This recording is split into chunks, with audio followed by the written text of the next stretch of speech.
আসসালামু আলাইকুম। ব্যাংক সলিউশনের পক্ষ থেকে আপনাদের স্বাগতম। আজকে আমরা মূলত হিসাব বিজ্ঞান দ্বিতীয় অধ্যায় লেনদেন নিয়ে আলোচনা করব। প্রাগৈতিহাসিক সময় থেকে মূলত লেনদেন চলে আসছে। আর লেনদেন মানে হচ্ছে কোনো একটা বিষয় কোনো এক পক্ষ গ্রহণ করবে আর কোনো একটা পক্ষ তা প্রদান করবে। আর হিসাব বিজ্ঞান লেনদেনটা একটু ভিন্ন। সেক্ষেত্রে মূলত আর্থিক অবস্থার একটা ব্যাপার-স্যাপার থাকে। অর্থাৎ প্রত্যেকটা লেনদেনের সাথে অর্থের অঙ্কটা অবশ্যই থাকা লাগবে। অর্থাৎ আর্থিক অবস্থার ভিত্তিতে যখন কোনো একটা লেনদেন ঘটনাকে যখন প্রভাবিত করা যাবে, তখন সেটাকে আমরা লেনদেন হিসেবে বলি। লেনদেন আসলে দুটি পক্ষ থাকবে, একটা পক্ষ একটা পক্ষ গ্রহণ করবে, একটা পক্ষ প্রদান করবে। আর এটি দুই ধরনের হয়ে থাকে, বাহ্যিক লেনদেন, অভ্যন্তরীণ লেনদেন। যখন কয়েকটি পক্ষ, দুইটি বা একাধিক পক্ষ থাকে তখন সেটা বাহ্যিক লেনদেন, আর যখন প্রতিষ্ঠানের অভ্যন্তরে যে লেনদেনগুলো হয় সেগুলো অভ্যন্তরীণ লেনদেন। প্রকৃত এবং বৈশিষ্ট্য বেসিসে আমরা মূলত লেনদেনকে আসলে বলে থাকি। তো প্রথমে যেটা আসতেছে সেটা হচ্ছে অর্থ অঙ্ক পরিমাপযোগ্য। লেনদেন অবশ্যই অর্থ অঙ্ক পরিমাপযোগ্য হতে হবে। অর্থাৎ ব্যবসার ম্যানেজারের মৃত্যু একটা ক্ষতি, কিন্তু এটি পরিমাপযোগ্য নয় যে এটা লেনদেন নয়। কিন্তু আগুনে পণ্য পুড়ে গেল, সেটা 20,000 টাকা, সেটা ক্ষতি হচ্ছে। অর্থাৎ অর্থের অঙ্কে আমি এটাকে মেজারমেন্ট করতে পারছি, কিন্তু ব্যবসার ম্যানেজার মারা গেছে, সেটাকে আমি অর্থের অঙ্কে মেজারমেন্ট করতে পারছি না, সুতরাং সেটি লেনদেন নয়। তো প্রত্যেকটা ঘটনাই ঘটনা, কিন্তু প্রত্যেকটা ঘটনা কিন্তু লেনদেন নয়। প্রত্যেকটা ঘটনা যখন লেনদেন হতে হবে তাকে অবশ্যই অর্থের অঙ্কে পরিমাপযোগ্য বা আর্থিক অবস্থার পরিবর্তন বা হিসাব সমীকরণের যে পরিবর্তন সেটা তার মধ্যে থাকতে হবে। যাই হোক, এরপরে যেটা আসতেছে আর্থিক অবস্থার পরিবর্তন। অর্থাৎ কোন একটা লেনদেন হতে হলে সেটা অবশ্যই আর্থিক অবস্থার পরিবর্তন হতে হবে। অর্থাৎ একটা পক্ষ তখন গ্রহণ করবে, একটা পক্ষ হ্রাস হবে, এটা হইতেই থাকবে। যেমন ধরেন, নগদ 5,000 টাকা দিয়ে অফিসের জন্য আসবাবপত্র ক্রয় করা হলো। এখানে প্রতিষ্ঠান আসবাবপত্র বৃদ্ধির পাশাপাশি 5,000 টাকা হ্রাস পাচ্ছে। আপনার ক্যাশ টাকা চলে যাচ্ছে কিন্তু নগদ টাকাটা। সুতরাং এটি লেনদেন। দ্বৈত সত্তা।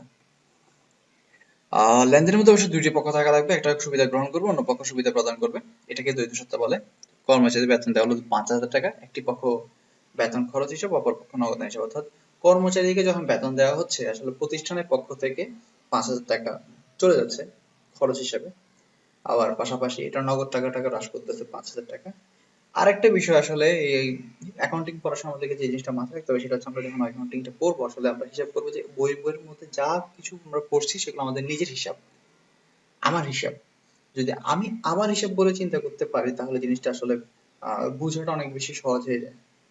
এরপরে যে বিষয়টা আসে সেটা হচ্ছে সম্পূর্ণ স্বতন্ত্র, এবং প্রত্যেকটা ঘটনা যেগুলো লেনদেন আকার আমরা বলছি, যেগুলো অর্থায়নকে পরিমাপযোগ্য, সেগুলো অবশ্যই স্বয়ংসম্পূর্ণ এবং স্বতন্ত্র হবে। যেমন ধরুন, আপনি 5,000 টাকা পণ্য ক্রয় করেছিলেন, তারপর 2 দিন পর সেই 5,000 টাকার পণ্যের মধ্যে 2,000 টাকার পণ্য ফেরত পাঠালেন। এই যে একটা ঘটনা ঘটলো, আপনি 5,000 টাকা পণ্য ক্রয় করেছেন। আরেকটা ঘটনা ঘটলো, আপনি 15 টাকা বা 15 ফেরত পাঠালেন। এই দুইটা ঘটনা কিন্তু সম্পূর্ণ স্বয়ংসম্পূর্ণ এবং স্বতন্ত্র। একটি ঘটনার সাথে আরেকটি ঘটনা কিন্তু আহ, আপনি একত্রিত করতে পারবেন না। আপনার লেনদেন যখন আপনি এগুলোকে যখন ভাববেন, তখন আপনি পণ্য ক্রয় করেছেন সেটা একটা লেনদেন, আবার পণ্যটা রিটার্ন দিচ্ছেন এটা একটা লেনদেন।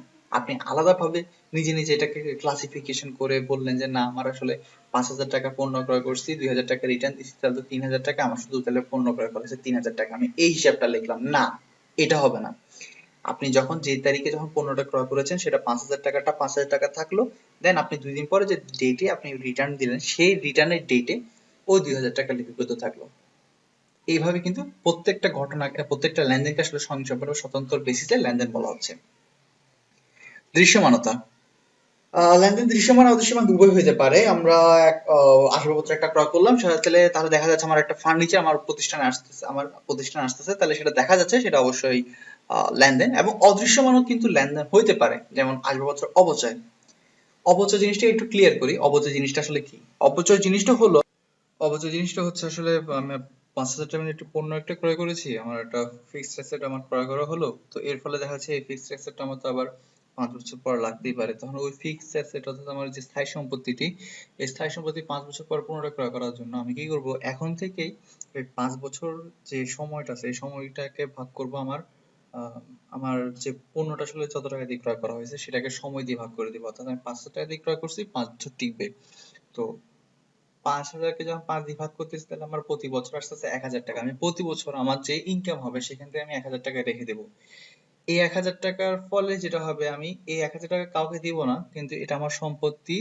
আহ, আমার এটা আমি আমার একটা খরচ হিসেবে দেখাচ্ছি, যেহেতু আমার পরবর্তীতে যে কোনো সময় আমার যখন পণ্যটা আবার নতুন করে যখন ক্রয় করা লাগবে 5 বছর পর, তখন আমি এই অবচয় টাকা দিয়ে তখন আমি নতুন করে একটি সম্পত্তি কিনে নিতে পারবো।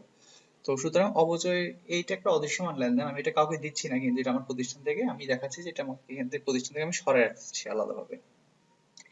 এরপর হচ্ছে ঐতিহাসিক ঘটনা, যে সকল ঘটনা পূর্বে ঘটে গেছে সেগুলোকে ঐতিহাসিক ঘটনা বলা হয়, ঐতিহাসিক ঘটনাকে লেনদেন বলা হয়। আবার ভবিষ্যতে ঘটতে পারে এমন ঘটনা আর্থিক অবস্থা পরিবর্তন সাধন করতে পারে, তার লেনদেন বলে গণ্য হয়। যেমন অনাদায়ী পাওনা সঞ্চিতি। অনাদায়ী পাওনা সঞ্চিতি হচ্ছে এমন একটা জিনিস, আপনি যারা দেশে পণ্য বিক্রি করতেছেন তারা হচ্ছে দেনাদার, অর্থাৎ তাদের থেকে আপনি টাকা পাবেন, কিন্তু এই টাকা যে আপনি সবসময় সব কাস্টমারের থেকে পাবেন তা কিন্তু না। আপনার কাস্টমার 3 ধরনের হতে পারে, গুড, ব্যাড, ডাউটফুল। কিন্তু দেখা গেছে কিছু ডাউটফুল কাস্টমার আছে, অর্থাৎ সন্দেহজনক দেনাদার। এই সন্দেহজনক দেনাদার থেকে আপনি হয়তোবা টাকা নাও পেতে পারেন। সেই কারণে আপনি কি করবেন, আপনার যে আয় হচ্ছে বা লাভ হচ্ছে সে লাভের একটা অংশ, কিছু অংশ টাকা আপনি বাদ দিয়ে রাখবেন। আর এই বাদ দিয়ে রাখাটাকে বলা হচ্ছে অনাদায়ী পাওনা সঞ্চিতি। আর এটা অবশ্যই লেনদেনের একটা বিষয়। এরপরে আসছে হিসাব সমীকরণের প্রভাব বিস্তার। অবশ্যই লেনদেন হওয়ার জন্য সেটাতে অবশ্যই হিসাব সমীকরণের প্রভাব বিস্তার করতে হবে। আমরা জানি হিসাব সমীকরণের মূল যে সূত্রটা সেটা হচ্ছে সম্পদ ইকুয়াল টু দায় প্লাস মালিকানা সত্তা। সম্পদ ইকুয়াল টু দায় প্লাস মালিকানা সত্তা। এই সম্পদ ইকুয়াল টু যে দায় ও মালিকানা সত্তার যে যোগফলটা, এইটাই হচ্ছে মূলত টোটাল অ্যাকাউন্টিং এর ফান্ডামেন্টাল। আপনি যদি এই সম্পদ ইকুয়াল টু দায় প্লাস মালিকানা সত্তার এই সূত্রটা ভালো করে মাথায় নিতে পারেন, তাহলে আপনার অ্যাকাউন্টিং বইটা 9-10 এর বইটা বেসিক্যালি আপনার অনেকখানি ইজি হয়ে যাবে। তার কারণ হচ্ছে কি, আপনার অনেকগুলো অধ্যায় কিন্তু সৃষ্টি হয়ে আছে বা চলতেছে মূলত এই ফর্মুলার উপর বেস করে। সম্পদ ইকুয়াল টু দায় প্লাস মালিকানা সত্তা। এমনকি আপনি যখন সবচেয়ে অ্যাকাউন্টিং এর 9-10 বইয়ের মধ্যে সবচেয়ে কঠিন অধ্যায় বলতে গেলে আমরা ফাইনাল অ্যাকাউন্টকে বলি, সেই ফাইনাল অ্যাকাউন্টে আপনি কিন্তু সম্পদ ইকুয়াল টু দায় প্লাস মালিকানা সত্তারই প্রমাণ করবেন। ওকে, তো যাই হোক, সেগুলো আমরা প্রত্যেকটা অধ্যায়ে কিভাবে আসলে এটার থিওরি, এই সূত্রটা কিভাবে আসলে ইউজ হচ্ছে সেই জিনিসটা আমরা পরবর্তীতে জানবো। আমরা এখন চলে যাচ্ছি লেনদেন চিহ্নিতকরণ। তো কোন ঘটনা লেনদেন বা লেনদেন নয়, নিচে কয়েকটি ঘটনা দেওয়া আছে সেগুলো থেকে আমরা বুঝে নেব। আমরা স্টেপ বাই স্টেপ জাস্ট পড়ে যাচ্ছি। সোহেল এন্টারপ্রাইজে 2017 সালে জানুয়ারি মাসে নিম্নলিখিত ঘটনাগুলো সংঘটিত হয়েছে। তার মধ্যে প্রথমে রয়েছে 50,000 টাকা মূলধন নিয়ে ব্যবসা আরম্ভ করলেন। যেহেতু তিনি 50,000 টাকার ব্যবসার মধ্যে নিয়ে আসছেন, তাহলে তার মালিকানা সত্ত্ব বৃদ্ধি পাচ্ছে। ওকে, তার মালিকানা সত্ত্ব বৃদ্ধি পাচ্ছে, তার নগদ টাকা বৃদ্ধি পাচ্ছে। যেহেতু নগদ টাকা আসতেছে সেহেতু অবশ্যই, যেহেতু টাকার অঙ্কে এটাকে অর্থ অঙ্কে পরিমাপযোগ্য এবং হিসাব সমীকরণে যে প্রভাব বিস্তার সেটা এখানে হচ্ছে, সুতরাং এটাকে অবশ্যই আমরা লেনদেন বলবো। তারপর নগদে 15,000 টাকা পণ্য ক্রয়। নগদে 15,000 টাকা পণ্য ক্রয় করার ফলে আমার কি হচ্ছে, আমার নগদ টাকা 15,000 টাকা চলে যাচ্ছে। ঠিক আছে, এবং এটা আমার কি করতেছে, এটা আমার এক প্রকার খরচ, এটা আমার মালিকানা সত্ত্বাকে হ্রাস করবে। তো সেটাকে, সুতরাং এটাকে আমি লেনদেন হিসেবে বলবো। দেখুন আপনারা এখানে নিচে এটা আনসারটা এভাবে দিচ্ছে। লেনদেন বলতেছে জাস্ট একটা ঘর করছে কয়েকটা নং, লেনদেন কি না আর কারণ সব ব্যাখ্যা। হ্যাঁ, এটাকে ব্যাখ্যা দিচ্ছে যে এটা প্রথমত লেনদেন। আর পণ্য মূল্য অর্থের মাপকাঠিতে পরিমাপযোগ্য, পণ্য ক্রয়ের মাধ্যমে প্রতিষ্ঠানের খরচ বৃদ্ধি পেয়েছে এবং নগদ অর্থ প্রদানের ফলে নগদ অর্থ হ্রাস পেয়েছে। আপনারা জাস্ট এই জিনিসটা এভাবেই লিখবেন, অর্থাৎ কোন জিনিসটা বাড়তেছে কোন জিনিসটা কমতেছে সেই জিনিসটা দিকে একটু খেয়াল রাখবেন, সেটাকে আনসার আকারে লিখবেন। তারপর একজন পাওনাদারকে 10,000 টাকা পরিশোধ করা হয়েছে। পাওনাদার মানে হচ্ছে দায়, অর্থাৎ পাওনাদার মানে হচ্ছে দায় বলতে হচ্ছে আমরা আসলে আমরা যখন কোনো বাকিতে পণ্য, অর্থাৎ আপনি আপনার প্রতিষ্ঠানে আপনি যখন বাকিতে নিজে পণ্য ক্রয় করতেছেন, তখন তো আপনার অবশ্যই দায় সৃষ্টি হচ্ছে। এই টাকাটা আপনাকে যে পাওনাদার আছে তাকে দিতে হবে। আর আপনি একজন পাওনাদারকে 10,000 টাকা পরিশোধ করছেন, তো পরিশোধ করলে আপনার টাকাটা কোথা থেকে যাচ্ছে, নগদ টাকা থেকে। সুতরাং নগদ টাকা হ্রাস পাচ্ছে। পাশাপাশি আরেকটা জিনিস, আপনি এই পণ্যটাতে আজকে কিনছেন তা না, আপনি পাওনাদারকে 10,000 টাকা পরিশোধ করছেন কেন, কেননা কোনো না কোনো সময় আপনি তার থেকে পণ্য ক্রয় করছিলেন বাকিতে, যার কারণে পাওনাদারের সৃষ্টি তখনই হয়েছিল। যখনই আমরা প্রতিষ্ঠান হিসেবে, আপনি যখন কোনো একটা অন্য একটা প্রতিষ্ঠান থেকে বাকিতে পণ্য ক্রয় করবেন তখনই কিন্তু পাওনাদারের সৃষ্টি হয়। ঠিক আছে, আর আপনি যখন এখন বাকিতে পণ্যটা সৃষ্টি করার বাকিতে পণ্যটা ক্রয় করার ফলে পাওনাদারের সৃষ্টি হয়ে গেল এবং ওই টাকাটা আপনি পরিশোধ করছেন এখন, তাহলে তখন আপনি যখন ক্রয় করছিলেন তখন আপনি দায় বাড়াইছিলেন, অর্থাৎ একটা পাওনাদার সৃষ্টি করার ফলে একটা দায় সৃষ্টি হয়েছিল। কিন্তু আপনি যখন পাওনাদারকে টাকাটা পরিশোধ করতেছেন তখন দায়টা হ্রাস পাচ্ছে। ঠিক আছে, এই জিনিসটা আপনি জাস্ট ওখানে লিখবেন। দেখেন, পাওনাদারকে পরিশোধের ফলে ব্যবসায় দায় ও নগদ অর্থ উভয় হ্রাস পেয়েছে, ফলে আর্থিক অবস্থার পরিবর্তন হয়েছে। এটা কারণ সহ ব্যাখ্যা। এই কারণ সহ ব্যাখ্যাটা আপনি উপরে যে আমাদের যে 6-7টা আমাদের লেনদেনের বৈশিষ্ট্য বা প্রকৃতি ছিল সেগুলোর আলোকে লিখবেন। ওকে, তারপরেও বলতেছে যে 8,000 টাকা পণ্য ক্রয় ফরমাশ প্রদান করা হয়েছে, এটা লেনদেন কিনা না, এটা লেনদেন না। কেন? তার কারণ হচ্ছে ফরমাশ প্রদান করা। ফরমাশ বলতে বুঝে কোন একটা অর্ডার দেওয়া, একটা অর্ডারের সাথে কিন্তু আমার আর্থিক অবস্থার কোনো পরিবর্তন হচ্ছে না, আমার কোনো ধরনের এখানে আসলে আমার টাকা পয়সা কোনো ধরনের চেঞ্জিং হচ্ছে না। আমি 8,000 টাকা পণ্য ফরমাইশ দিই বা 50,000 টাকার ফরমাইশ দিই, এর সাথে আমার হিসাব সমীকরণের কোনো ধরনের সম্পর্ক নেই, সুতরাং এটাকে আমরা লেনদেন হিসেবে আনবো না।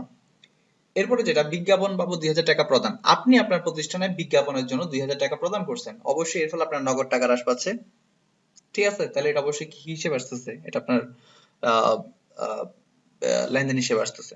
তো এখানে লেখা আছে লেনদেন বিজ্ঞাপন খরচ প্রদানের প্রতিষ্ঠানের সুবিধা গ্রহণ করছে এবং উক্ত সুবিধার মূল্য নগদে পরিশোধ করে আর্থিক অবস্থা পরিবর্তন ঘটেছে। মূল কথা হচ্ছে আপনি নগদ অর্থের পরিবর্তন হচ্ছে এখানে, ওকে। এরপরে যেটা হচ্ছে সেটা হচ্ছে আপনি জনাব মামুনকে মাসিক 7,000 টাকা বেতনে ব্যবসায়ী ম্যানেজার নিয়োগ দিয়েছেন, হ্যাঁ।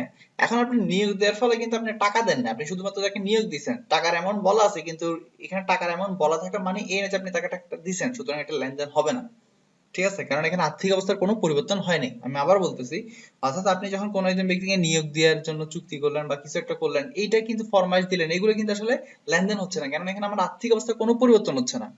আমার এখানে সম্পদও বৃদ্ধি পাচ্ছে না, সম্পদ হ্রাসও পাচ্ছে না। হ্যাঁ, যখন আমার 1 মাস পরে সে যখন কাজ করবে তখন তাকে বেতন দেওয়া লাগবে, তখন সেটা আমার খরচ হবে।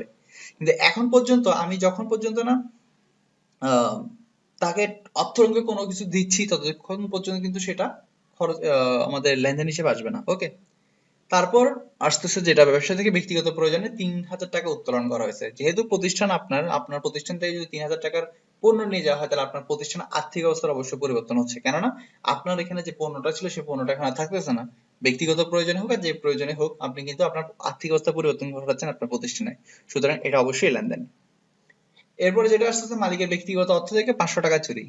মালিকের ব্যক্তিগত অর্থ, আপনি বলছি আমরা এই বইটা পড়ার সময় আমরা চিন্তা করলাম আমরা আপনার নিজে আপনি একটা প্রতিষ্ঠান, ঠিক আছে? আপনার প্রতিষ্ঠানে আপনি আসলে হিসাব করবেন। এখন মালিকের ব্যক্তিগত অর্থ থেকে 500 টাকা চুরি হয়েছে, ঠিক আছে? এটাকে আমরা কি বলতেছি না, এটাকে আমরা লেনদেন বলতেছি না। তাহলে দেখেন ইনি কি বলতেছে, ব্যক্তিগত অর্থ আম, ব্যক্তিগত অর্থ চুরির ফলে প্রতিষ্ঠানের কোনো ক্ষতি হয়নি, ক্ষতিটি মালিকের নিজস্ব, তাই প্রতিষ্ঠানের আর্থিক অবস্থার কোনো পরিবর্তন হয়নি। আমরা আগে বলছি আমরা প্রতিষ্ঠান হিসাব করব, আমরা ব্যক্তির হিসাব করব না। তো আপনার 500 টাকা চুরি হয়েছে না 5,000 টাকা চুরি হয়েছে সেটা নিয়ে প্রতিষ্ঠানের হেডেক নেই। হ্যাঁ, যদি এটা এরকম হইতো যে প্রতিষ্ঠানের কারবার থেকে 500 টাকা চুরি হয়েছে, তাহলে প্রতিষ্ঠানের যে কারবার থেকে 500 টাকা চুরি হয়েছে তার জন্য কিন্তু এন্ট্রি হইতো বিবিধ ক্ষতি নামে। কিন্তু এটা কিন্তু আমার বিবিধ ক্ষতির মধ্যে পড়তেছে না। আমি আবারও বলতেছি মালিকের ব্যক্তিগত বিষয় কিন্তু প্রতিষ্ঠানের সাথে সম্পর্কিত না। আমরা অ্যাকাউন্টিং এই বইটা পড়ার সময় বারবার বলতেছি যে আমরা অ্যাজ এ প্রতিষ্ঠান হিসেবে নিজেদেরকে চিন্তা করব, ওকে। দেন আসতেছে যে 9 নম্বরটা, হাসিম ব্রাদার্স থেকে প্রতি মাসে 1,000 টাকা পণ্য করার জন্য চুক্তি সম্পাদন করা হয়েছে। এটা জাস্ট একটা চুক্তি সম্পাদন, এখানে আর্থিক অবস্থার কোনো পরিবর্তন হয়নি, সুতরাং এটা লেনদেন নয়। এরপর হচ্ছে 10,000 টাকা মূল্যের জন্য পণ্য হানি ট্রেডার্স এর নিকট ধারে বিক্রয়, এটা ধারে বিক্রয় করি আর নগদে করি, আমার আর্থিক অবস্থার পরিবর্তন হচ্ছে। তার কারণ হচ্ছে আমি যখনই ধারে বিক্রয় করতেছি তখন আমার একটা দেনাদারের সৃষ্টি হচ্ছে, অর্থাৎ এই 10,000 টাকা মূল্যে যে আমি হানি ট্রেডার্স এর নিকট ধারে বিক্রয় করছি, বিক্রয় করলে তো আমি টাকা পাবো, ঠিক না? কিন্তু এখন টাকা পাচ্ছি না, 2 দিন পরে পাবো, কেননা যেহেতু আমি ধারে করছি।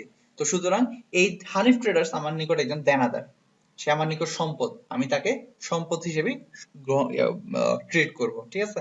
আমরা দেখি এখানে কারণ সহ ব্যাখ্যার মধ্যে কি বলছে। ধারে পণ্য বিক্রয়ের মাধ্যমে প্রতিষ্ঠান হানিফকে সুবিধা প্রদান করেছে যা প্রতিষ্ঠানের জন্য আয়, এতে প্রতিষ্ঠানের আর্থিক অবস্থা পরিবর্তন হয়েছে। আপনারা বেসিক্যালি জিনিসটা খেয়াল রাখবেন যে হ্যাঁ এখানে আর্থিক অবস্থার পরিবর্তন হয়েছে কি না হয় নাই তার বেসিসে আপনি জিনিসটা জাস্ট ওই যে বললাম যে 7-8টা যে পয়েন্ট ছিল সেই 7-8টা পয়েন্টের সাথে আপনি যে কয়টা পয়েন্ট নিয়ে এখানে আসলে ব্যাখ্যা দিতে পারেন তাতেই আপনার আপনি পরীক্ষার মধ্যে আনসার পেয়ে যাবেন, মানে যে নাম্বারটা পাওয়া দরকার সেটা পেয়ে যাবেন। আমরা এসেছি হিসাব সমীকরণের মধ্যে, আমাদের এই অধ্যায়ের সবচেয়ে মূলত ক্রুশাল পয়েন্ট, কারণ এটা দিয়ে আপনার পরবর্তী বিষয়গুলো অনেকখানি প্রভাবিত হবে। আর বিষয়টা হচ্ছে হিসাব সমীকরণটা হচ্ছে হচ্ছে মূলত asset equal to liabilities plus owners equity বা ইকুইটি। ইকুইটি বলতে বোঝায় মালিকানা সত্ত্ব, অ্যাসেট মানে সম্পদ, লায়াবিলিটিস মানে হচ্ছে দায়। আমাদের টোটাল সম্পত্তি সমান টোটাল দায় ও মালিকানা সম্পত্তি, এই জিনিসটা এখানে বোঝানো হচ্ছে। আবার মালিকানা সত্ত্বকে কয়েকটা জিনিস প্রভাবিত করে, সেটা হচ্ছে আয়। আমরা একটা চিত্রের সাহায্যে সেটা দেখতে পারি। সেটা হচ্ছে আয়, খরচ, উত্তোলন, মূলধন। আয়, খরচ, উত্তোলন, মূলধন। এর মধ্যে আমরা দেখতে পাচ্ছি দুইটা জিনিসকে লাল করে দেওয়া আছে, আয় এবং মূলধন, যেগুলো পজিটিভ ফিগার, আর খরচ এবং উত্তোলনকে নেগেটিভ ফিগার হিসেবে সাদা রং করে দেওয়া আছে। অর্থাৎ মালিকানা সত্ত্বকে প্রভাবিত করার জন্য আয় এবং মূলধন যদি হয় তাহলে সেগুলো যোগ হবে, আর খরচ এবং উত্তোলনে সেগুলো বাদ যাবে। অর্থাৎ মালিকানা সত্ত্বাকে আমরা আলাদাভাবে আবার ক্লাসিফিকেশন করে একটা রেজাল্টটা বের করব, মালিকানা সত্ত্বার রেজাল্ট। এই জিনিসটার এই যে রেজাল্ট আমরা বলতেছি বের করব, এই জিনিসটা আসলে পারফেক্ট সিনারিওটা আমরা দেখবো ফাইনাল অ্যাকাউন্ট করার সময়। কিভাবে তখন আমরা আয়গুলোকে আসলে ট্রিট করব, আয় থেকে কিভাবে আসলে এক্সপেন্স গুলো বাদ দিব, নেট ইনকাম বের করব, ঠিক আছে? তখন আমরা মূলত আমাদের যে মালিকানা সত্ত্বের যে টোটাল যে আসলে মেইন সিনারিওটা সেটা আমরা ওখানেই এটা আসলে বুঝতে পারবো। এখন এই মুহূর্তে শুধুমাত্র এটাই মাথায় রাখেন যে মালিকানা সত্ত্বের মধ্যে দুইটা জিনিস যোগ হয়, একটা হচ্ছে আয় আর একটা হচ্ছে মূলধন। আর মালিকানা সত্ত্বের মধ্যে দুইটা জিনিস বাদ যায়, একটা হচ্ছে খরচ আর একটা হচ্ছে উত্তোলন। ওকে, আর সম্পদ বলতে আসলে কি বুঝি? সম্পদ আসলে এই সম্পদ, আয়, মালিকানা সত্ত্ব, এগুলো তো আসলে জিনিসগুলো সম্পর্কে একটু জানা দরকার। সম্পদ আসলে কি? সম্পদ বলতে বোঝায় অর্থনৈতিক পরিসম্পদ যা কোনো ব্যবসায় মালিকানাধীন থাকে, অর্থাৎ আপনার মালিকানাধীন যা কিছু আছে তাই সম্পদ, যা মুনাফা অর্জনের জন্য ব্যবহৃত হচ্ছে। ব্যবসায় মালিকানাধীন হতে পারে ফার্নিচার, আসবাবপত্র বা দালান কোঠা বা কলকবজা ইত্যাদি। দায় কি জিনিস? দায় হচ্ছে প্রতিষ্ঠানের আর্থিক দায়বদ্ধতা, যে ব্যবসাটি নির্দিষ্ট সময় পর অবশ্যই পরিশোধ করতে হবে। যেটা একটা আপনার দায়বদ্ধতা, যেটা আপনি পরিশোধ করেন না কিন্তু আপনাকে পরিশোধ পরবর্তীতে করতে হবে, সেটা হচ্ছে দায়। অর্থাৎ ব্যবসার মোট সম্পদের উপর তৃতীয় পক্ষের দাবি হচ্ছে দায়। আর মালিকানা সত্ত্বা, ব্যবসার মোট সম্পদ থেকে তৃতীয় পক্ষের দাবি বাদ দিলে যা থাকে তাই হচ্ছে মালিকানা সত্ত্বা।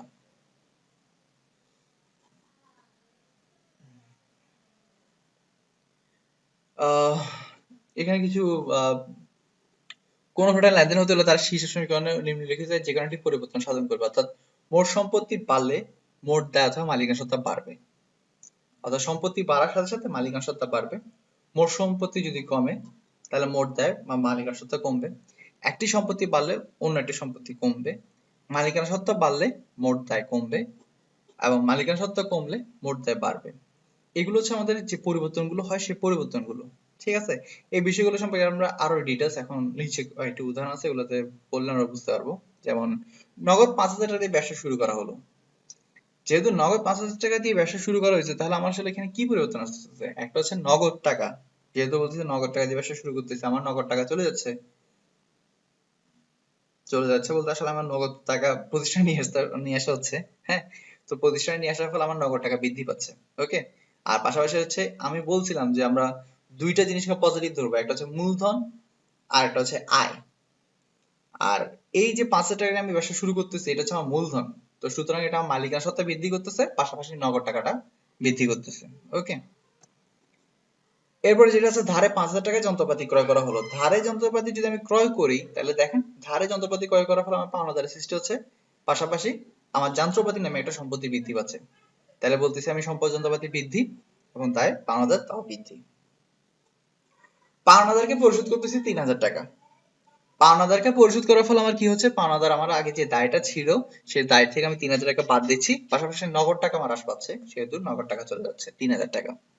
এখানে মাইনাস ফিগার দিয়ে আসলে বিয়োগ বোঝানো হচ্ছে, অর্থাৎ চলে যাওয়াটা বোঝানো হচ্ছে। ঠিক আছে, নগদে বেতন পরিশোধ করা হচ্ছে 2,000 টাকা। নগদে বেতন যদি পরিশোধ করা হয় তাহলে নগদ টাকা হ্রাস পাচ্ছে, পাশাপাশি মালিকানা সত্ত্বা হ্রাস পাচ্ছে, কারণ এটা আমার খরচ হিসেবে ট্রিট করা হচ্ছে। বেতন পরিশোধ, বেতন একটা খরচ প্রতিষ্ঠানের জন্য। নগদ আসবাবপত্র ক্রয় 10,000, 1,00,000 টাকা। আমি নগদ আসবাবপত্র ক্রয় করছি, তাহলে আমার কি হচ্ছে? আমার আসবাবপত্র নামে একটা সম্পদ সৃষ্টি হচ্ছে। আমার ফার্নিচার ক্রয় করছি, তাহলে আমার প্রতিষ্ঠানে ফার্নিচার আসতেছে, তাহলে ফার্নিচারের জন্য আমার সম্পদটা বৃদ্ধি পাচ্ছে। আবার পাশাপাশি আমার আরেকটা সম্পদ হ্রাস পাচ্ছে, কেননা আমি এই সম্পদটা অর্জন করার জন্য আরেকটা সম্পদ ছেড়ে দিতে হচ্ছে। অর্থাৎ আসবাবপত্র অর্জন করার জন্য আমার নগদ টাকা ছেড়ে দিতে হচ্ছে। সুতরাং একটা সম্পদ আমার যেখানে যে বৃদ্ধি পাচ্ছে, ঠিক একইভাবে নগদ নামে আরেকটা সম্পদ আমার হ্রাস পাচ্ছে। মালিক কর্তৃক ব্যক্তিগতভাবে ব্যবসায় ঋণ পরিশোধ 5,000 টাকা। মালিক যদি ব্যক্তিগতভাবে ব্যবসায় ঋণ পরিশোধ করে থাকে, সেটাও কিন্তু আপনার মূলধন হিসেবে অ্যাড হবে। ঠিক আছে, মালিক ব্যক্তিগতভাবে ব্যবসার জন্য ঋণ পরিশোধ করতেছে, কোন একটা টাকা নিয়ে আসতেছে, সেটা ব্যবসার মূলধন হিসেবে অ্যাড হচ্ছে, তো সুতরাং সেটা মালিকানা সত্ত্বা বৃদ্ধি করতেছে। পাশাপাশি ঋণ নিয়ে আসার ফলে, ঋণ পরিশোধ করার ফলে আগে থেকে যে ঋণটা ছিল, আমার যে দায়টা ছিল সেই দায়টা হ্রাস পাচ্ছে। সুতরাং ঋণের ক্ষেত্রে আমার 5,000 টাকাটা মাইনাস ফিগার হিসেবে কাজ করতেছে। দেখেন আমাদের ঘরের যে ফরম্যাটটা, এটা কিন্তু খেয়াল রাখা লাগবে। আপনি সম্পদের ঘরে আপনার সম্পদ এরকম জাস্ট একটা ঘর থাকবে, এরপর তার পাশে দায় প্লাস মালিকানা সত্ত্বা। এখানে আসলে দায় প্লাসটা দেওয়া যায় না, চিহ্নটা এই জায়গায় একটা দায় প্লাস মালিকানা সত্ত্বা একটা প্লাস চিহ্ন বসবে। আমরা যখন পরবর্তীতে মূল ঘরের দিকে যাব তখন আমরা এই জায়গাটা প্লাস চিহ্নটা ইউজ করব, কারণ আমরা ফাইনালি আমরা যখন কোন একটা অঙ্ক করব সেগুলোতে আমরা আসলে এই জিনিসটা প্রুফ করব যে মোট সম্পদ সমান মোট দায় প্লাস মালিকানা সত্ত্বা। ওকে, বাকিতে পণ্য ক্রয় 7,000 টাকা। বাকিতে যদি পণ্য ক্রয় করা হয় তাহলে কি হচ্ছে, বাকিতে পণ্য ক্রয় করার পর আমার একটা খরচ বৃদ্ধি পাচ্ছে, সেহেতু আমার মালিকানা সত্ত্ব হ্রাস পাচ্ছে, পাশাপাশি পাওনাদারের সৃষ্টি হচ্ছে। লেনদেনের প্রভাব নিয়ে একটা অঙ্ক তৈরি করা, আমাদের বেসিক্যালি যে পরীক্ষাতে আমরা যে অঙ্কগুলো আসলে ফেস করবো, বেসিক্যালি এই টাইপের অঙ্কগুলো বেশিরভাগ আমাদের হাসান অ্যাসোসিয়েট জানুয়ারি 1, 2017 তারিখে আইন পেশায় অফিস চালু করে। প্রথম মাসের লেনদেনগুলো হচ্ছে নিম্নরূপ। আইন পেশায় 50,000 টাকা মূলধন স্বরূপ বিনিয়োগ করা হলো। এই অঙ্কের ক্ষেত্রে আমরা প্রথমে যে জিনিসটা মাথায় রাখবো সেটা হচ্ছে যে আসলে কি কি আসলে আমার হিসাব এখানে দরকার হচ্ছে। আমি যখনই আসলে প্রশ্নটা পড়বো, প্রশ্নটা পড়ার সময় হিসাবগুলোকে আসলে আইডেন্টিফাই করে ফেলবো কি কি হিসাব আমার আসলে আসতেছে এখানে, ঠিক আছে। যেমন আইন পেশায় 50,000 টাকা যদি মূলধন স্বরূপ বিনিয়োগ করা হয়, আমার এখানে দুইটা জিনিসের দরকার হচ্ছে। এক, সম্পদের ঘরের জন্য দরকার হচ্ছে আমার নগদ নামে একটা হিসাব লাগবে, নগদ হিসাব। আর মূলধন স্বরূপ যেহেতু বিনিয়োগ করা হচ্ছে, তাহলে আমার মালিকানা সত্ত্বার একটা প্রভাব বিস্তার করতেছে। কারণ আমরা জানি মালিকানা সত্ত্বা প্রভাব বিস্তার করে চারটা জিনিস, কি কি? মূলধন, উত্তোলন, আয় এবং ব্যয়। এবং এখানে মূলধন হিসেবে যেহেতু নিয়ে আসা হচ্ছে, সেহেতু মালিকানা সত্ত্বা আমার বৃদ্ধি পাচ্ছে। যেহেতু আমরা জানি যে মালিকানা সত্ত্বার মূলধনটা সবসময় যোগ হয়। তো আইন পেশায় 50,000 টাকা নিয়ে আসতেছি, তাহলে আমরা একটা ঘরটা একটু দেখি। ঘরটা কিভাবে সাজানো দেখুন। হাসান অ্যাসোসিয়েট এভাবে নামটা দেওয়া আছে। 2017 সাল জানুয়ারি মাসের লেনদেন সমূহ হিসাব সঙ্গে দেখানো হচ্ছে। সম্পদের ঘরে নগদ দেওয়া আছে এবং এই মালিকানা সত্ত্বে এখানে 50,000। আমরা এর আগে বলছি যে প্লাস চিহ্নটা উপরে দেওয়া ছিল না বক্সগুলোতে, এখানে কিন্তু প্লাস চিহ্নটা দেওয়া আছে। ওকে, আমাদের অঙ্কের ক্ষেত্রে এই প্লাস চিহ্নটা দরকার হবে, দায় প্লাস মালিকানা সত্ত্বা সংমিশ্রণ বা যোগ সমন্বিত যেটা, সেটা বোঝানোর জন্য। তো 2017 জানুয়ারি 1 দিয়ে আমরা প্রথম ঘরে শুধুমাত্র সরাসরি টাকার অ্যামাউন্টটা দিয়ে মূলধন আনয়ন করা হয়েছে, সেই মন্তব্যটা দিয়ে আমাদের প্রথম তারিখটা শেষ করলাম। আমরা আগে বলছি যে আমরা আসলে কয়টা ঘর লাগবে সেটা আগে ক্লাসিফাই করে ফেলতে হবে। এটা আপনারা করার জন্য আপনারা প্রথমে আপনারা পাশে একটা কাজ করতে পারেন, সেটা হচ্ছে আইন পেশায় 50,000 টাকা মূলধন স্বরূপ বিনিয়োগ করা হয়েছে, এখানে দৈনিক ন কমা দিয়ে মূলধন হিসেবে যেটা নিয়ে আসা হয়েছে সেটা মালিকানা সত্ত্বে কাজ করতেছে, তাহলে ম আকার মা বা দৈনিক ন, দৈনিক নগদান এম এ দিয়ে বা ম আকার মা দিয়ে মালিকানা সত্ত্ব বুঝাইতে পারেন, ঠিক আছে। এটা আপনাদের সুবিধার জন্য প্রথম দিকে। তারপর পরবর্তীতে আপনি যখন এক্সপার্ট হয়ে যাবেন তখন আর এগুলো চিন্তা করা লাগবে না, ঘটাঘট আপনি আপনার লেখাগুলো লিখে যাবেন অটোমেটিক্যালি। দেন জানুয়ারি 2 তারিখে, যেটা হচ্ছে জানুয়ারি মাসের অফিস ভাড়া পরিশোধ করা হয়েছে 3,000 টাকা। তাহলে আপনার অফিস ভাড়া যেহেতু পরিশোধ করছেন, তাহলে অবশ্যই মালিকানা সত্ত্ব হ্রাস পাচ্ছে, ঠিক আছে। আর পাশাপাশি আপনি যেহেতু জানুয়ারি মাসে ভাড়া দিচ্ছেন, তাহলে আপনার নগদ টাকা চলে যাচ্ছে, তাহলে আপনার দুই জায়গায় এটা প্রভাব বিস্তার করতেছে, নগদে আর এটা হচ্ছে মালিকানা সত্ত্বা। আমরা একটু দেখে আসি। হ্যাঁ দেখেন, 50,000 টাকাতে 3,000 টাকা বাদ দেওয়া হয়েছে জানুয়ারি 2 তারিখে এবং 47,000 টাকা বসাই দেওয়া হয়েছে। পাশাপাশি একদম বরাবর একই জায়গায় 50,000 থেকে 3,000 টাকা বাদ দেওয়া হয়েছে, কেননা আমার মালিকানা সত্ত্বা হ্রাস পাচ্ছে। কেন? আমি আসলে ভাড়া প্রদান করতেছি, ঠিক আছে। একটা ভাড়া খরচ হিসেবে একটা মন্তব্য করা হয়েছে। এরপর আমরা যেই তারিখটা দেখবো সেটা হচ্ছে জানুয়ারি 7 তারিখ। সেখানে বলা হয়েছে ধারে অফিস যন্ত্রপাতি ক্রয় করা হয়েছে। ধারে, আমি যদি ধারে অফিস যন্ত্রপাতি ক্রয় করে থাকে, তাহলে আমার যন্ত্রপাতি নামে একটা হিসাব বৃদ্ধি পাচ্ছে, পাশাপাশি আমার দায় সৃষ্টি হচ্ছে, ঠিক আছে। আমার দায় সৃষ্টি হচ্ছে, দায় মানে কি, আমার পাওনাদারের নামে একটা ঘর সৃষ্টি হচ্ছে, তাহলে একটা ঘর লিখবো আমি পকার পা পাওনাদার, কারণ আমি ধারে পণ্যটা ক্রয় করতেছি। আর পাশাপাশি সম্পত্তির দিকে আমার একটা নতুন করে ঘর সৃষ্টি হচ্ছে, সেটা হচ্ছে যন্ত্রপাতি। দেখি আমরা কিভাবে করছি। হ্যাঁ দেখেন, এখানে যন্ত্রপাতি নামে একটা ঘর করা হয়েছে, জানুয়ারি 7 তারিখে 15,000 টাকা সেখানে বসাই দিয়েছে। আর পাওনাদার বা প্রদ হিসাব নামে যে হিসাবটা আছে সেখানে 15,000 টাকা বসাই দেওয়া হয়েছে। অর্থাৎ যে দায়টা আমার সৃষ্টি হয়েছে, আমি বাকিতে যন্ত্রপাতি কেনার জন্য এই 15,000 টাকা আমাকে পরিশোধ করতে হবে। এরপরে যেটা মক্কেলদের নগদে আইনি সেবা দেওয়া হয়েছে 6,000 টাকা। আইনি সেবা দেওয়ার ফলে আমি ইনকাম করব, আমার আয় হচ্ছে, তো ইনকাম হলে অবশ্যই মালিকের সত্ত্বার পরিবর্তন আসতেছে। আর নগদে যেহেতু আইনি সেবা দিয়েছে, সেহেতু আমার নগদ টাকা বৃদ্ধি পাচ্ছে, তাহলে নগদের ঘরে যেটা হবে সেটা হচ্ছে নগদে 6,000 টাকা বৃদ্ধি পাবে এবং মালিকানা সত্ত্বেও 6,000 টাকা বৃদ্ধি পাবে। আমরা দেখি জানুয়ারি 10 তারিখ, হ্যাঁ 47,000 টাকার সাথে 6,000 টাকা যুক্ত হয়েছে। এই যন্ত্রপাতির যে টাকাটা যেভাবে আছে সেভাবে বসায় রাখবো, সেটা কোনো কিছু করতেছি না। পাওনাদারের টাকাটাও কিছু করতেছি না, শুধুমাত্র মালিকানার সাথে ওই একইভাবে 6,000 টাকা বৃদ্ধি করে দিচ্ছি, কেননা সেবায় বৃদ্ধি পাচ্ছে, ঠিক আছে। আমরা আরেকবার দেখি, মক্কেলদেরকে নগদে আইনি সেবা দেওয়া হয়েছে 6,000 টাকা। যখন আমরা মক্কেলদেরকে আইনি সেবা দিচ্ছি, তখন আমার নগদ টাকা বৃদ্ধি পাচ্ছে, যেহেতু আমি সেবা দিছি, সেবা দিলেই তো আমি ইনকাম করব। যেমন ধরেন একজন ডাক্তার, সে সেবা দিলে তো সে ইনকাম করে। সে একজন রুগীকে দেখলে 600 টাকা পাচ্ছে, সে 600 টাকা তার কি হিসাব হচ্ছে, তার আয় হিসাবে আসতেছে। পাশাপাশি সেই টাকাটা ক্যাশ আকারে যখন পাচ্ছে, তখন তার নগদ টাকা বৃদ্ধি পাচ্ছে, ঠিক না? ঠিক একইভাবে এখানে মক্কেলদেরকে যখন আমি নগদ আইনি সেবা দিচ্ছি, তখন আমি তাদের থেকে 6,000 টাকা ক্যাশ পাচ্ছি, পাশাপাশি এটা আমার আয়ের ঘরে 6,000 টাকা বৃদ্ধি করছে। আবার দেখে আসি, এই যে 6,000 টাকা বৃদ্ধি পেলো মালিকানা সত্ত্বার ঘরে, আর 6,000 টাকা বৃদ্ধি পেলো নগদের ঘরে, তাহলে 53,000 টাকা এখানে হয়েছে, আর মালিকানা সত্ত্বের ক্ষেত্রে 53,000 টাকা হয়েছে। এরপরে যেটা হবে সেটা হচ্ছে যে অফিস কর্মচারীর বেতন পরিশোধ করা হচ্ছে 2,000 টাকা। আমি অফিস কর্মচারীদের বেতন পরিশোধ করছি, আমরা জানি বেতন একটা খরচ, তো খরচটা আসলে কি, খরচটা হচ্ছে মাইনাস ফিগার। মাইনাস ফিগারটা কোথায় হবে, এটা হবে মালিকানা সত্ত্বার ঘরে, তাহলে মালিকানা সত্ত্বার ঘরে আমরা 2,000 টাকা বাদ দিয়ে দিব, আর পাশাপাশি কি করব,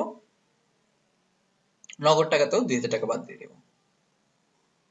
এই যে দেখুন, জানুয়ারির 15 তারিখ 2,000 টাকা নগদ থেকে আমরা বাদ দিচ্ছি, পাশাপাশি মালিকানা সত্ত্ব থেকেও 2,000 টাকা বাদ দিচ্ছি, আর মন্তব্যের ঘরে লিখতেছি বেতন খরচ নামে। ঠিক আছে, এরপরে যেটা আসতেছে সেটা হচ্ছে ব্যাংক থেকে ঋণ নেওয়া হয়েছে 20,000 টাকা। আমি যদি ব্যাংক থেকে ঋণ নিই তাহলে আমার কি হচ্ছে, আমার একটা দায় সৃষ্টি হচ্ছে, ঋণ নামে একটা আলাদা দায়, পাওনাদার যেরকম একটা দায়, ঋণ একটা আলাদা দায়। ঠিক আছে, আমরা কিছু দায়কে এখানে আলাদা করতেছি। তো ব্যাংক থেকে ঋণ নেওয়ার ফলে যেটা হচ্ছে, আমার কি ঋণ নামে একটা আলাদা দায় সৃষ্টি হচ্ছে, আমাদের পাওনাদার যেরকম একটা দায়, ঋণে একটা দায়। তো আমরা দায়ের পাশে একটা ব্যাংকিং নামে একটা ঘর করছি, সেখানে 20,000 টাকা বসে দিচ্ছি, আর যেহেতু আমি ঋণ নিছি সেহেতু আমার নগদ টাকা বৃদ্ধি পাচ্ছে, সেহেতু 20,000 টাকা যোগ করে নগদে ঘরে 71,000 টাকা উদ্বৃত্ত হিসেবে রেখেছি। উদ্বৃত্ত হচ্ছে মানে হচ্ছে জমা, উদ্বৃত্ত না লেখা আপনি জমাও লিখতে পারেন। উদ্বৃত্ত মানে হচ্ছে জমা, মানে আপনার স্থিতি বা আপনার বর্তমানে কত আছে সেই জিনিসটা। ঠিক আছে, আপনার বর্তমানে এখন আছে নগদ 71,000 টাকা, আপনার এখন বর্তমানে আছে যন্ত্রপাতি 15,000 টাকা, আপনার এখন বর্তমানে ব্যাংক ঋণ আছে 20,000 টাকা, আপনার এখন বর্তমানে পাওনাদার আছে 15,000 টাকা, এবং আপনার বর্তমানে এখন মালিকানা সত্ত্ব আছে 51,000 টাকা।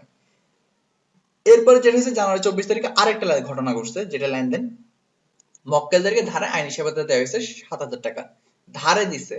এর আগে আমরা পড়ছিলাম যে নগদে দিছে আইনি সেবা, আর এবার ধারে দিছে। তো ধারে যেহেতু দিছে তাহলে আমি মক্কেলদের থেকে টাকা পাই নাই কিন্তু পাবো, তো যেহেতু তাদের থেকে পাই নাই পাবো, তাহলে তারা কি সৃষ্টি হয়েছে, তারা দেনাদার সৃষ্টি হয়েছে। দেনাদার মানে কি, আমার জন্য সম্পদ, আমি তাদের থেকে একটা পরবর্তীতে টাকা পাবো, তাহলে দেনাদার নাম আমার একটা আলাদা সম্পত্তি সৃষ্টি হচ্ছে। পাশাপাশি আমি যদি তাদেরকে সেবা দিচ্ছি, সেহেতু সেবা এটা আমার আয়, তো মালিকানা সত্ত্বের ঘরে এটা পরিবর্তন আনতেছে।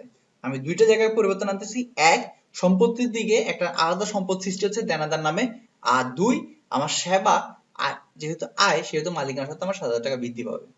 দেখুন আমরা কি করলাম, এরপরে 24 তারিখে সম্পত্তির পাশে দেনাদার নামে আলাদা একটা সম্পদ সৃষ্টি করছি 7,000 টাকা, আর মালিকানা সত্ত্বেও 7,000 টাকা বৃদ্ধি করে 58,000 টাকা করছি। ঠিক আছে, এটা আমার বর্তমান উদ্বৃত্ত বা জমা। এরপর ফাইনাল আমাদের জানুয়ারি 29 তারিখে আরেকটা লেনদেন করছে, সেটা হচ্ছে বাকিতে কৃত যন্ত্রপাতি মূল্য পরিশোধ করা হয়েছে 10,000 টাকা। আমি আগে একটা পণ্য ক্রয় করছিলাম যন্ত্রপাতি, সেই টাকার পরিশোধ করছি 10,000 টাকা। আমরা বলছিলাম যে প্রত্যেকটা ঘটনা লেনদেনের জন্য হইতে হবে স্বতন্ত্র, আমরা প্রত্যেকটা ঘটনাকে স্বতন্ত্র হিসেবে চিন্তা করব। আমি একসময় পণ্যটা ক্রয় করছিলাম তখন বাকিতে করছিলাম, আর এখন এটা সেটা পরিশোধ করতেছি, সেটাও আলাদা হিসেবে হিসেব করতে হবে। ঠিক আছে, তো জানুয়ারি 29 তারিখে আমি যখন মূল্যটা পরিশোধ করতেছি তখন আমার কি হচ্ছে, আমি যখন বাকিতে পণ্যটা ক্রয় করছিলাম তখন তো আমি তো বলছিলাম যে সেটা একটা কি ছিল, পাওনাদার ছিল, আর এখন সেই পাওনাদারটা কি হবে, হ্রাস হবে, যেহেতু আমি টাকা দিচ্ছি। আর পাশাপাশি এই দেওয়ার ফলে, টাকাটা দেওয়ার ফলে আমার নগদ টাকা হ্রাস পাচ্ছে। তো আমি এখন কি করবো তাহলে, নগদ টাকার যে সম্পত্তির ঘরে যে নগদ যে টাকাটা আছে সেখান থেকে আমি 10,000 টাকা বাদ দিয়ে দেখাবো, পাশাপাশি দায়ের পাশে আমার যে পাওনাদার ছিল সেখান থেকে আমি 10,000 টাকা বাদ দিয়ে দেখাবো। আমরা দেখি বক্সে কিভাবে করলাম। জানুয়ারি 29 তারিখ নগদে আমরা 10,000 টাকা বাদ দিয়ে দেখাচ্ছি, পাশাপাশি পাওনাদার বা পদ হিসেবে 10,000 টাকা বাদ দিয়ে দেখাচ্ছি। ঠিক আছে, এরপর আমরা যেটা ফাইনালি কাজ করবো সেটা হচ্ছে আমাদের ফাইনাল আসলে উদ্বৃত্ত জমা বা স্থিতি আসলে কত সেটা বের করব। সেটা নগদে আমাদের বের হয়েছে 61,000 টাকা। আমরা জাস্ট এই জায়গার ক্যালকুলেশনটা করবো, আমরা পুরো বক্সের কিন্তু ক্যালকুলেশন করব না, জাস্ট এই জায়গার 71,000 থেকে 10,000 টাকা বাদ গেলে 61,000 টাকা, দেনাদারে আছে 7,000 টাকা, যন্ত্রপাতিতে আছে 15,000 টাকা, তিনটাকে যোগ করলে হয় 83,000 টাকা। একইভাবে ব্যাংক ঋণে আছে 20,000 টাকা, প্রদেয় হিসেবে আছে 5,000 টাকা, এবং মালিকানা সত্ত্বে আছে 58,000 টাকা, তিনটাকে যোগ করলে হয় 83,000 টাকা। যখন আমার এই 83,000 টাকা 30,000 টাকা মিলে গেছে তখন আমার অঙ্কটা ঠিক আছে, যেহেতু আমরা জানি অ্যাসেট ইকুয়াল টু হচ্ছে লাইবিলিটিস প্লাস ওনার সিকিউরিটি, অর্থাৎ আমার মোট সম্পদ মোট দায় এবং মালিকানা সত্ত্বে সমান হবে, সেহেতু আমার অঙ্কটা পারফেক্ট। এই ছিল মূলত ইকুয়েশনের যে অঙ্ক বা হিসাব সমীকরণের যে অঙ্কগুলো সেগুলো করার সিস্টেমটা। আপনারা এই ফর্মুলা অনুসারে যে নিচে যে প্রভাবটা আছে, তাছাড়া আপনাদের বইয়ের মধ্যে আরো কয়েকটা উদাহরণ কয়েকটা কোশ্চেন আছে, সেগুলো আপনারা করবেন। কোনো কোশ্চেনে যদি আপনাদের সমস্যা হয় তাহলে আমাকে জানাবেন, অবশ্যই আমরা আমরা আপনাদেরকে যথাযথ আনসার দেওয়ার ইনশাআল্লাহ চেষ্টা করব। এবার আমরা যে জিনিসটা নিয়ে আলোচনা করবো সেটা হচ্ছে ব্যবসায়িক লেনদেনের উৎস এবং এই সম্পর্কিত দলিল। আমরা হিসাব করতে গেলে আমাদের বেশ কিছু আমাদের দলিলের দরকার হয়, এই দলিলগুলো নিয়ে আমরা এখানে আলোচনা করব। প্রথমে যেটা আসছে সেটা হচ্ছে চালান। চালান হচ্ছে পণ্য ক্রয় বিক্রয় একটা প্রামাণ্য দলিল। একটা পণ্য যখন ক্রয় করা হয় বা বিক্রয় করা হয় জন্য তখন তার ক্রেতার নাম, ঠিকানা, মালের বিবরণ, ঠিক আছে, মালের মূল্য, পরিশোধের শর্ত ইত্যাদি নিয়ে যে একটা লিখিত ডকুমেন্ট, সেটাই হচ্ছে মূলত চালান। ঠিক আছে, তো চালানটা ক্রয় বিক্রয় উভয়ের জন্য হইতে পারে। এরপর আসতে ভাউচার। লেনদেন প্রমাণ পত্র ব্যবহৃত হয় তাকে ভাউচার বলা যায়। যেমন 5,000 টাকা পণ্য বিক্রয় বাবদ বিক্রেতাকে 5,000 টাকার একটা ভাউচার দিয়ে থাকেন। আবার বাড়ি ভাড়া বাবদ 2,000 টাকার প্রাপ্তির ক্ষেত্রে মালিকানা ভাড়াটিকে 2,000 টাকা ভাউচার প্রদান করে থাকেন। ভাউচারটা আবার দুই ধরনের হতে পারে, ডেবিট ভাউচার, ক্রেডিট ভাউচার। চালানের ক্ষেত্রে ডেবিট ক্রেডিট চালান নাই, হ্যাঁ, কিন্তু ভাউচারের ক্ষেত্রে ডেবিট ভাউচার, ক্রেডিট ভাউচার দুই ভাগে আমরা ভাগ করি। তো ডেবিট ভাউচারটা আসলে কি? পণ্য ক্রয় বা বিভিন্ন পক্ষের সাপেক্ষে ডেবিট ভাউচার ব্যবহৃত হয়। পণ্য ক্রয়ের সাথে আসলে ডেবিট ভাউচার সম্পর্কটা, ডেবিট ভাউচারের সাথে চালান, ক্যাশ মেমো যুক্ত করে ধারাবাহিকভাবে ভাউচার নম্বর প্রদান পূর্বক ক্যাশবুক বা নগদান রেজিস্টারে ক্রেডিট দিক খরচের দিকে লিপিবদ্ধ করা হয়। আমরা যখন পরবর্তীতে আসলে নগদান বই করব, জাবেদা করব, বা এই যে আমাদের যে পরবর্তী হিসাবগুলো সেগুলো কিন্তু এইখান থেকেই কিন্তু টাকার অ্যামাউন্ট গুলো আমরা এখান থেকে নিয়ে যাব। ঠিক আছে, অর্থাৎ আমাদের এই অধ্যায়টা হচ্ছে সম্পূর্ণ আসলে ফান্ডামেন্টাল, একদম আমাদের হিসাবের ক্ষেত্রে একদম ফান্ডামেন্টাল। হিসাবটা আসলে যেখান থেকে আসলে মূলত আমার অরিজিন হচ্ছে, যেখান থেকে আসলে আমার এটা সৃষ্টি হচ্ছে, সেই বিষয়টা গুলো কিন্তু এখানে আমরা তুলে আনছি। ঠিক আছে, তো ডেবিট বাজারটা আসলে তাহলে কিসের সাথে সম্পর্কিত? পণ্য ক্রয়ের সাথে।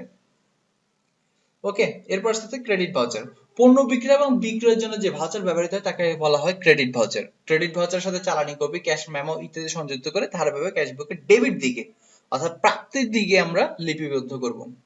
প্রাপ্তির দিকে আমরা এই বিষয়গুলো সম্পর্কে আসলে নগদান বই যখন আমরা পড়বো তখন আমরা আসলে এগুলো আরো ইন ডিটেলস আলোচনা করব। ঠিক আছে, এরপর আসছে ক্যাশ মেমো। ক্যাশ মেমোটা হচ্ছে নগদ মূল্যে পণ্য ক্রয় বিক্রয়ের ক্ষেত্রে ক্যাশ মেমো ব্যবহৃত হয়। পণ্য বিক্রেতা পণ্য ক্রেতাকে ক্যাশ মেমো দিয়ে থাকেন। ক্যাশ মেমোর উপরিভাগে বিক্রয় প্রতিষ্ঠানের নাম, ঠিকানা মুদ্রিত থাকে। আপনারা ফরম্যাটটা একটু দেখেন, দেখবেন যে প্রায় চারটার ফরম্যাট প্রায় সেম টাইপেরই, প্রায় সেম টাইপেরই। চালান, চালানটা একটু ভিন্ন মনে হচ্ছে, মানে একটু সাজানোর স্টাইলটা দেখে মনে হচ্ছে ভিন্ন, কিন্তু না, প্রায় সেম টাইপের আপনার ফরম্যাটটা আপনাদের এই চারটার ক্ষেত্রে দরকার হচ্ছে। এবারে আরো আমরা ইউজ করি ডেবিট নোট। ডেবিট নোট হচ্ছে ক্রয়কৃত পণ্য ফরমাশ অনুযায়ী না হলে যদি ফেরত পাঠানো হয় তখন সেটা ডেবিট নোট। আর এই ডেবিট নোটটা ক্রেতা তৈরি করে থাকেন, অর্থাৎ যে পণ্যটা ক্রয় করছেন তিনি তৈরি করবেন। ঠিক আছে, আর যিনি পণ্যটা বিক্রি করছেন তিনি যেটা করেন সেটা হচ্ছে ক্রেডিট নোট, অর্থাৎ পণ্যটা যখন ফেরত আসছেন তখন তিনি সেটার বিবরণটা লিখে রাখার জন্য। যেমন ধরেন আমরা এখানে একটা উদাহরণ দেখি, লিখছে প্রতি পিস 1300 টাকা দরে 10 পিস জামদানি শাড়ি ছেঁড়া হয় ফেরত পাওয়া গেছে এবং আপনাদেরকে আপনাদেরকে হিসেবে ফেরত মালের মূল্য ক্রেডিট করা হয়েছে। অর্থাৎ তাকে আগে তো ডেবিট করা হয়েছিল, সেটা এখন ক্রেডিট করে দেওয়া হয়েছে, সেহেতু এটা ক্রেডিট নোট। এই ছিল মূলত আমাদের দ্বিতীয় অধ্যায়। আপনারা ঘরগুলো একটু ভালো করে দেখবেন, একটু নিজেরা একটু পড়ে নেবেন। ঘরগুলো কিন্তু আপনার পরীক্ষার যে ফরম্যাট আছে ঠিক সেম ফরম্যাটে লিখবেন, কারণ টিচার আসলে সেম ফরম্যাটে প্রত্যাশা করেন আপনাদের থেকে, বই যে ধরনের ফরম্যাটটা আছে। তো ফরম্যাটটা একটু দেখে নেবেন। আর ইকুয়েশন যদি কোনো ধরনের আপনাদের সমস্যা হয়ে থাকে তাহলে আপনারা অবশ্যই আমাদেরকে জানাবেন। ভালো থাকবেন, আসসালামু আলাইকুম।